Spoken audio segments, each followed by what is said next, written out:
Welcome to the first edition of the Wednesday episode for the Corona Sports Podcast with your host, Jimmy Corona.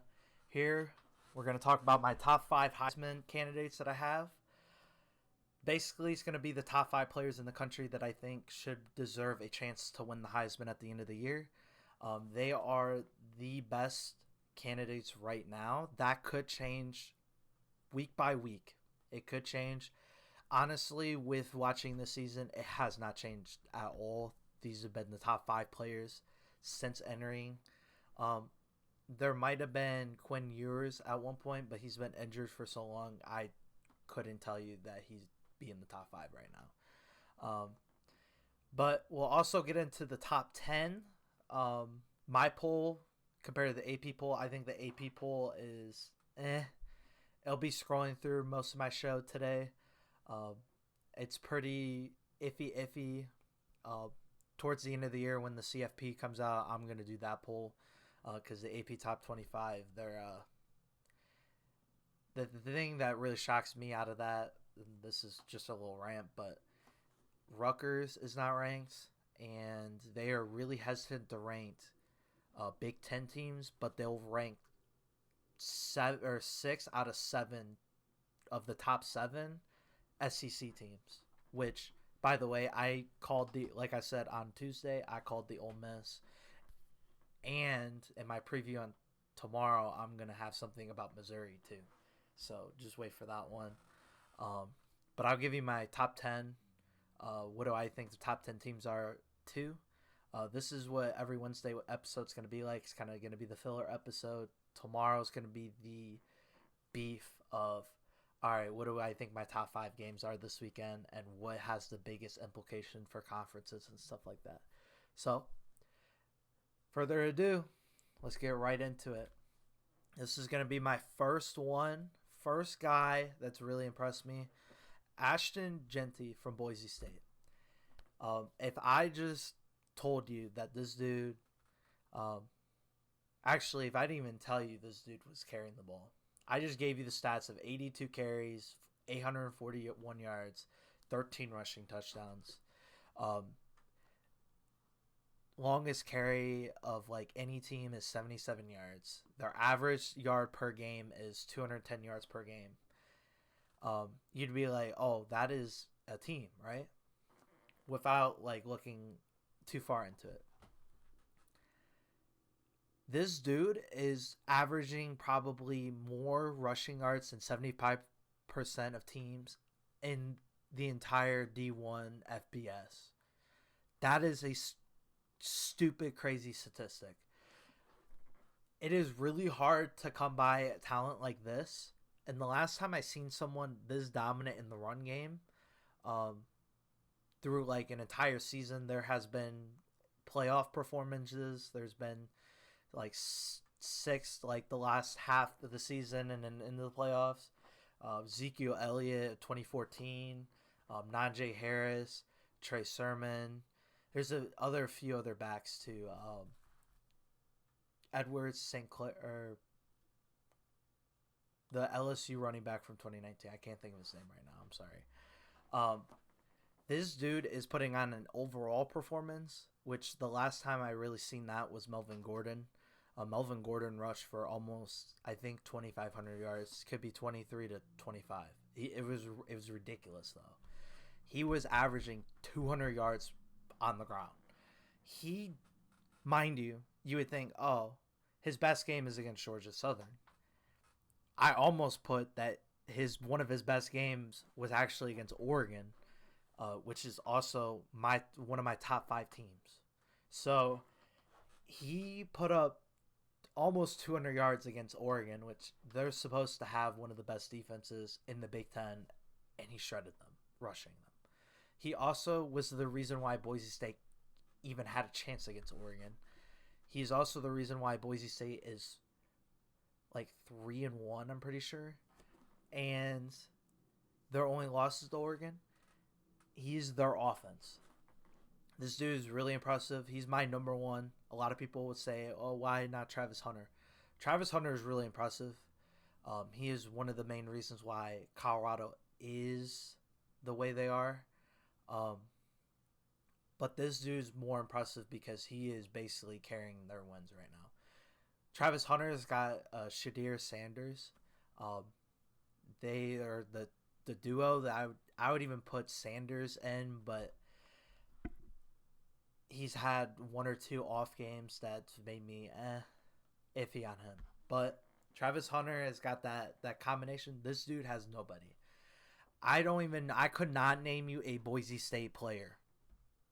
He is the only guy I could tell you from Boise State. That should show like how good this dude is. He should be the number one candidate in the race. Heisman's kind of raked sometimes. They'll like if I had a vote, he'd be my number one. I don't have a vote, so I'm gonna tell you based off how I feel about it. But who knows? It could be Quinn Ewers at the end of the year, and he's missed I think like 3 or 4 games. Just saying. So he's been the most impressive. It's really hard to do this. Like those numbers are really hard to do as a running back, especially in this passing attack world. More susceptible for quarterbacks and receivers, as you'll see later on. I have 2 receivers and a quarterback in this. It's really hard to compete with them, especially with how the offenses are more passing attack now compared to rushing. Yeah, that's kind of my take on him. He's really impressive. I expect him to stay in the top 3 for the entire season, and he's going to be the reason. This is my early prediction, but I think Boise State will be the one person that represents a group of 5 at the end of the year if they keep winning, and nobody can stop this dude. So there will be one more team that I could think of, and UNLV, they're in their conference. They are probably the second strongest team in the Mountain West, and I think they'll compete with Boise State, but I think Boise State will end up ahead of them at the end of the day. So my second one, as I brought up earlier, Travis Hunter. He's been the most impressive guy. Honestly, playing both ways is crazy to me. It's really hard to do. I did it in high school. I played both ways. It's really hard. You get really tired. I remember I'd have to come home. I'd always tell my grandpa I'd have to like take long showers and like ice everything. Like I was icing my body all the time. I can only imagine what this dude is doing at the college level. Doing it is crazy to me. He's really good. They don't throw towards his side because every time they throw towards his side, he gets literally out of all of that. He gets targeted maybe like I'd say 10 times based off those numbers a game. He's got like 3 pass breakups and 2 INTs. The dude plays near 75% of the game, and he's doing great stats.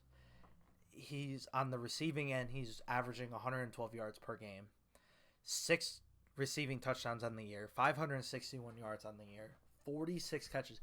He is on the run that he is through 5 games to hit 1,000-yard receiving yards and maybe have 5 interceptions by the end of the year. That is unheard of and is really hard to do. So I got to give him all props. A lot of people have him in the top 2 in the Heisman. My third guy is, I think, number 1 right now, if I remember, or he's number 3. I forget. But this dude's really impressive, like I said.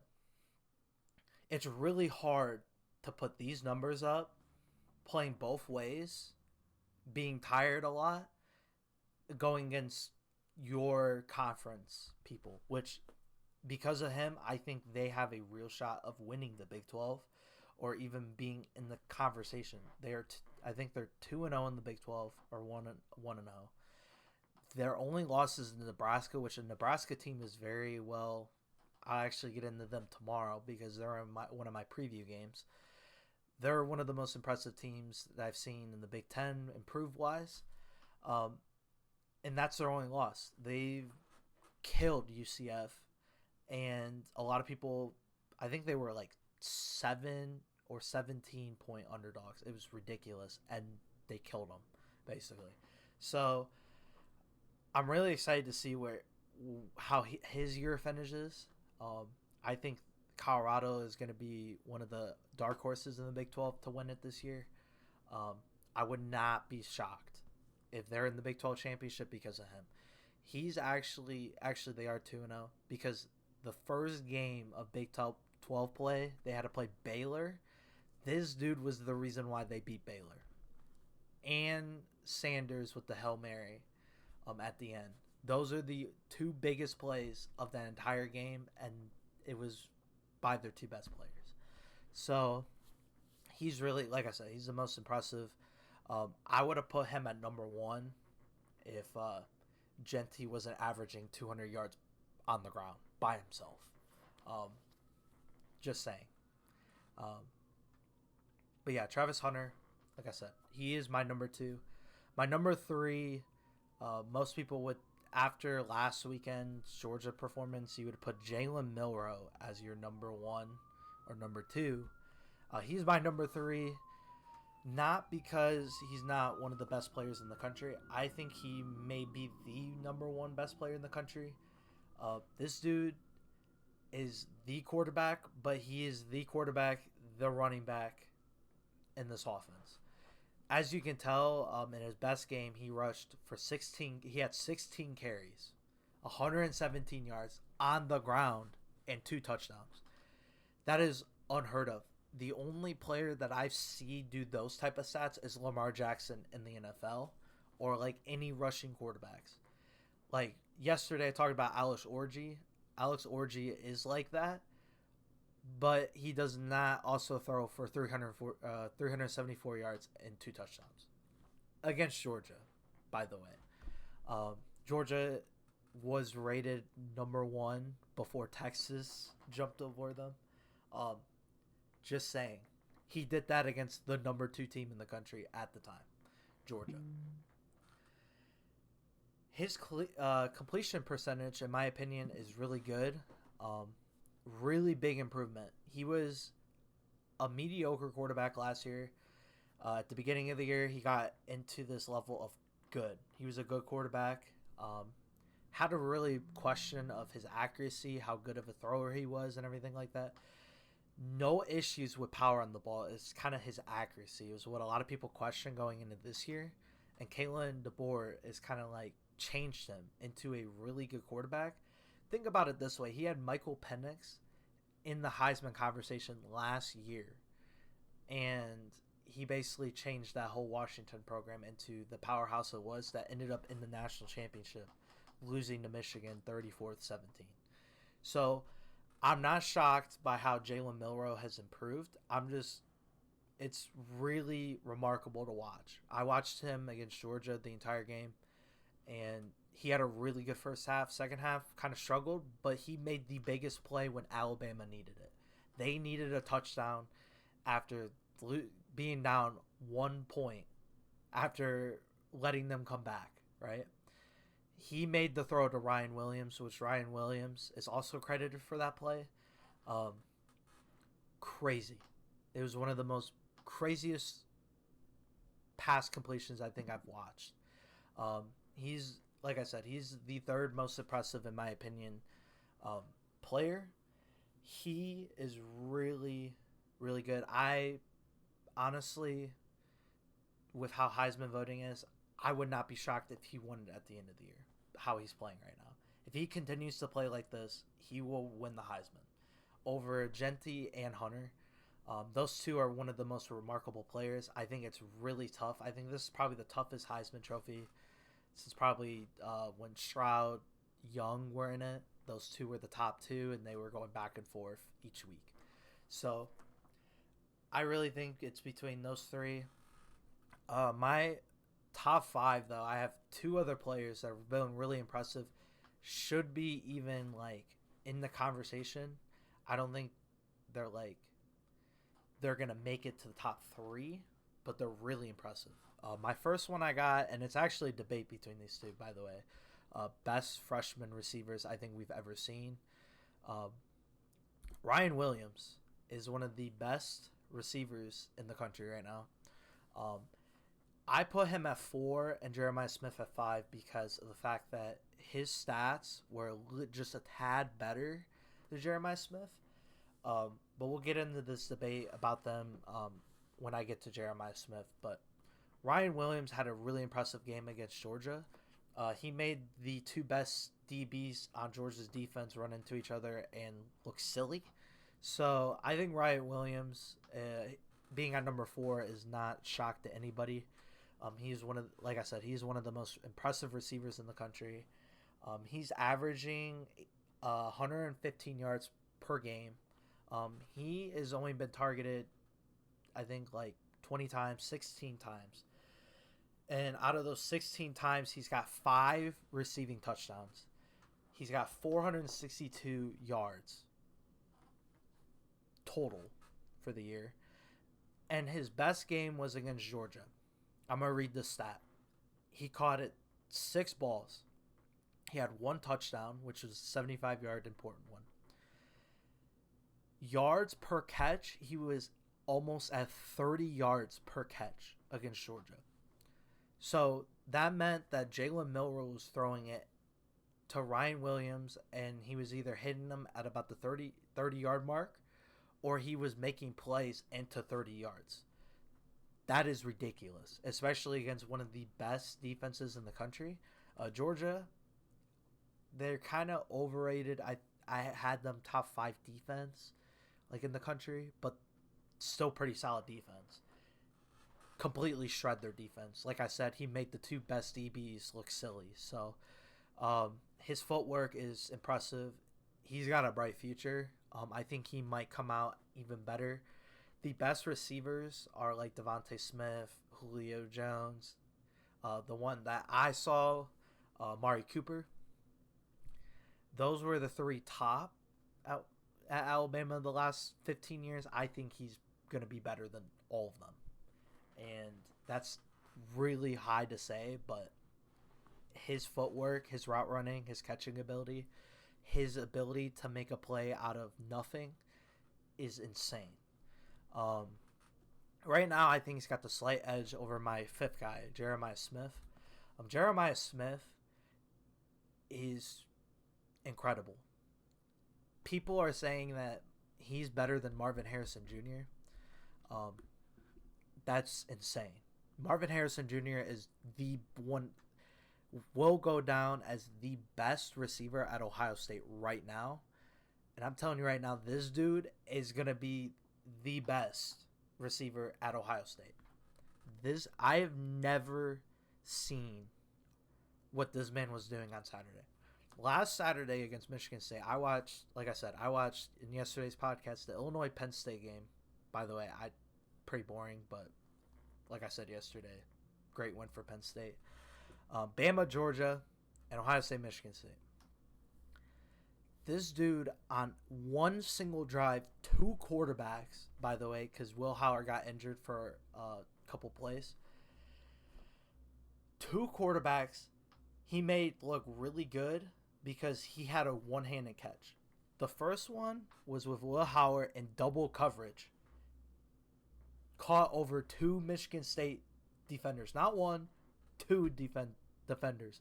One hand caught it, inbounds, got yards. 3 plays later, Devin Brown's in the game. First throw that this man has. He throws it on a rope, and it's just out of reach of Jeremiah Smith as we think. This man caught it Odell Beckham style. Just not as like diving. It was crazy. I've not seen a receiver do that. Him and Ryan Williams are the top receivers in the country, without a doubt. If Travis Hunter was not a corner and he was a receiver, I would say he's above these guys, but these 2 are definitely the top receivers in the country as freshmen. It's mind-blowing.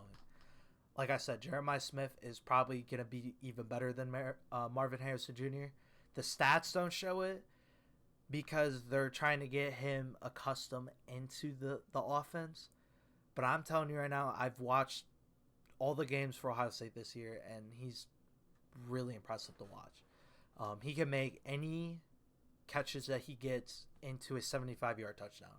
And he's really fast, really quick. I really hope that both of these receivers get praise and it's not penned against one of each other because they're really good. They're really impressive. Like I said, I watched Ryan Williams against Georgia, and he impressed me a lot too. So the debate over these guys ridiculous, but you got to debate them. Like I said, Jeremiah Smith, in my opinion, is a generational talent. You're not gonna get a dude like this. This dude is impressive. He is built like Marvin Harrison Jr. last year, and I think Marvin Harrison Jr. was, I think, a junior when he went to the NFL draft. This dude is a freshman, built like him as a junior. I can't wait to see what he's gonna look like as a junior, because he is gonna be huge, and he's gonna have really good stats. I could see this dude as the potential number one, and I think Ryan Williams could be the potential number two draft picks. These guys are going to be the generational players in the NFL that are like, I need him on my fantasy, like Justin Jefferson and Jamar Chase. That's what this kind of reminds me of with these two receivers. They are really impressive. They can go off at any time.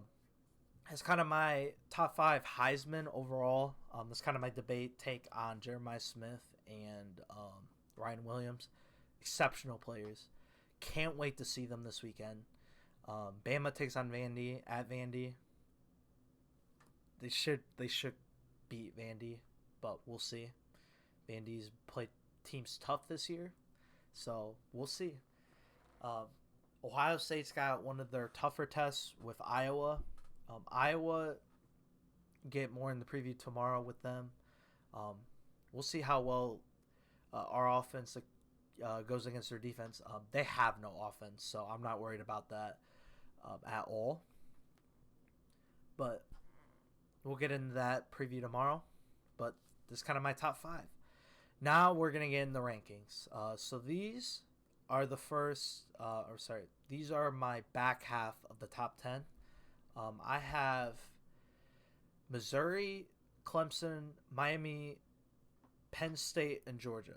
So the reason why I have there's other people that have different rankings. The AP has Georgia at 5. They have Missouri at 9. They have Miami at 8. Penn State at 7. And then like my top 5 will make more sense. Oregon is at 6. The reason why I have Georgia at 6 is because Georgia, even though they came back and almost won against Bama, the thing that really separated me with them at 6 instead of 5 is that they're 30-7 first half.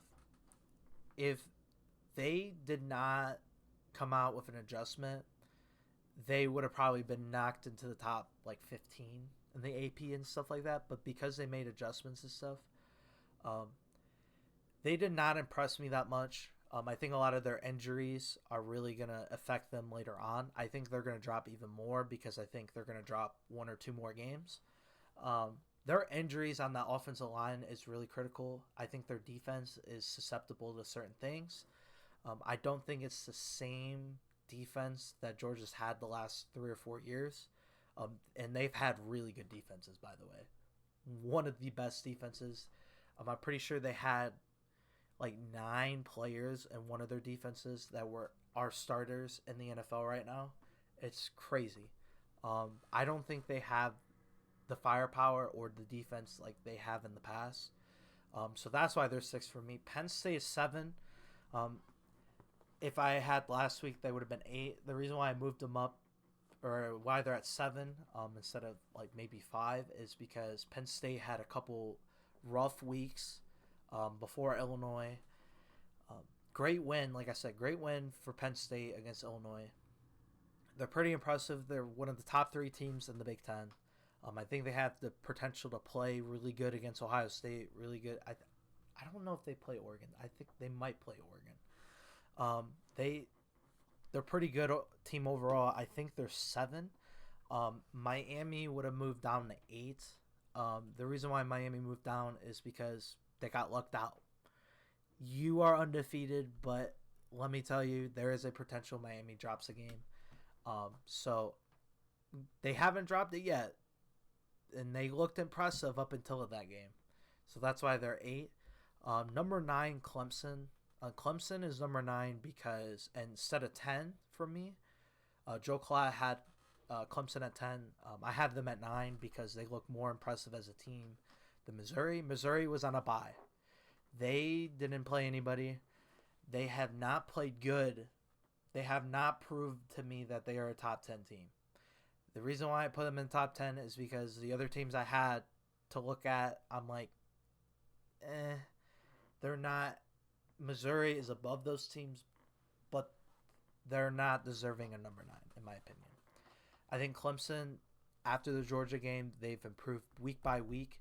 They've blown teams out like they're supposed to. I expect them to destroy Florida State this weekend, especially because I think DJU is out too. So I expect Florida State to get absolutely hammered this weekend. Missouri, they have a really tough team. They will improve in my ranking based off how they play on Saturday. They play Texas A&M. It's in my preview tomorrow too. They will improve their ranking or whatnot based off how they play on Saturday. They're at 10 for me right now. That's my top 6 through 10. This is my top 5. And most people would agree with 4 out of 5. The only one they don't agree with is Oregon. We'll get into Oregon. But Bama's 1. They absolutely destroyed Georgia in the first half, and then they ended up figuring out how to complete the game and win the game. So they won the game against the top 2, number 2 team ranked in the country before this. They deserve to be number 1. Texas, they've dealt with a quarterback injury. Their running backs are injured. They have a really good depth. I think they're number 2. Ohio State's number 3. A lot of people agree with number 3 because the fact is, even as an Ohio State fan, we haven't played anybody this year. We won't know anything about Ohio State until they go play the number 5 team, Oregon, here next week. That game will get previewed next week. That will be an instant classic. I want to say it'll be as good as Georgia-Bama, but that's really hard to eclipse because that game was like century crazy how good that game was. It's one of the best games I've watched as a football watcher, and I don't really like Bama or Georgia, so just saying. Tennessee is number 4 for me. They've looked really good. They have an elite offense. They have an elite defense. They have the potential to be able to upset some teams in the SEC. Like I said yesterday, there's top 4 teams in the SEC: Bama, Texas, Tennessee, Georgia. Those 4 teams have solidified themselves as the top of the SEC. I think Tennessee could beat any of those teams. Until proven otherwise, they're going to be 3rd in the SEC ranking for me, or 4th, because they need to figure out some stuff first. Tennessee. Oregon enter the top 5 for me. Oregon is undefeated. They have a really tough road win against Boise State. It's Boise that they never beat Boise State in their history, so that's kind of impressive to me that they ended up beating them, got the monkey off their back, and Oregon is gonna come into next week and be ready to play Ohio State. That's gonna be a top 10 matchup. Really excited for it. Oregon's offense has really come along. They're getting better and better each week. Dylan Gabriel is getting better. That offensive line is meshing a lot better. Their run game's getting better. Their defense is getting a little bit better too. After they struggled against Idaho at the beginning of the year, that was the most surprising thing I think I've seen was Idaho beating. I think Oregon was number 4 in the country at that time, beating them at one point. It was crazy, but I was really impressed with how Oregon's progressed, and I'm really excited to see. Like I said, next week they play Ohio State. Oregon this week, they play. Who do they play? Michigan State Friday. Yeah, that's right. They play Michigan State Friday, which do not underestimate Michigan State. I think they're a really young team. I think that's the reason why they're not going to be as good. But in the future, I think Michigan State. This is a very unpopular opinion. Michigan State could have the potential to actually be one of the powerhouses in the Big Ten. Jonathan Smith is really good at building programs, as you can tell from Oregon State last year.